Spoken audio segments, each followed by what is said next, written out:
Proyek revitalisasi SMP Negeri 1 Amerere, MBD, diduga tak transparan. Proyek revitalisasi pembangunan satuan pendidikan di SMP Negeri 1 Amerere, Kecamatan Dawelor, Dawera, Kabupaten Maluku Barat Daya menjadi sorotan masyarakat. Aparat penegak hukum baik Kejaksaan Negeri maupun Unit Tindak Pidana Korupsi Polres MBD didesak segera mengusut dugaan penyimpangan dalam proyek swakelola senilai 669 juta yang bersumber dari anggaran Kemendikbudristek tahun anggaran 2026. Desakan tersebut muncul setelah warga menemukan sejumlah kejanggalan pada pelaksanaan proyek. Salah satunya adalah pembangunan toilet sekolah yang diduga tidak sesuai dengan spesifikasi. Bangunan yang menurut perencanaan memiliki panjang sekitar 3 meter itu diduga hanya dikerjakan sekitar 2 meter lebih.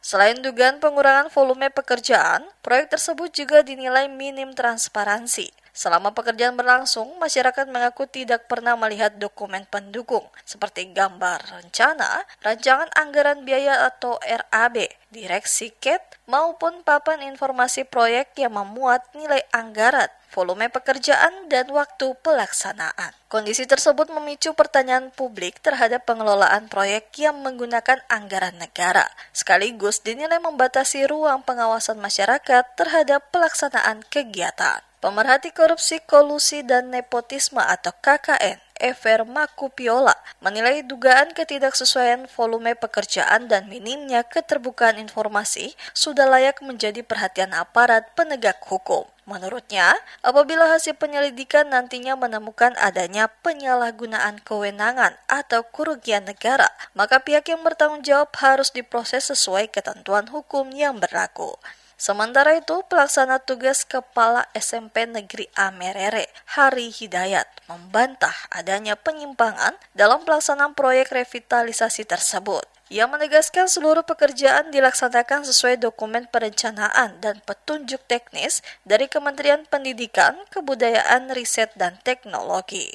Hari menjelaskan proyek revitalisasi meliputi pembangunan ruang administrasi, ruang perpustakaan, toilet, serta rehabilitasi ruang kelas. Seluruh gambar teknis, kata dia, mengacu pada dokumen yang disiapkan oleh tim teknis kementerian. Ia juga memastikan tidak ada intervensi dari pihak manapun dalam pelaksanaan proyek tersebut dan menargetkan seluruh pekerjaan selesai tepat waktu agar tidak mengganggu proses belajar mengajar pada tahun ajaran baru. Namun, ketika diminta memperlihatkan dokumen rencana anggaran biaya atau RAB kepada wartawan, Hari menolak dengan alasan dokumen tersebut bersifat internal dan tidak dapat dipublikasikan. Sikap tersebut memunculkan kritik dari sejumlah pihak yang menilai pengelolaan anggaran negara seharusnya mengedepankan prinsip transparansi, sebagaimana diamanatkan dalam Undang-Undang Nomor 14 Tahun 2008 tentang keterbukaan informasi publik. Menanggapi polemik tersebut,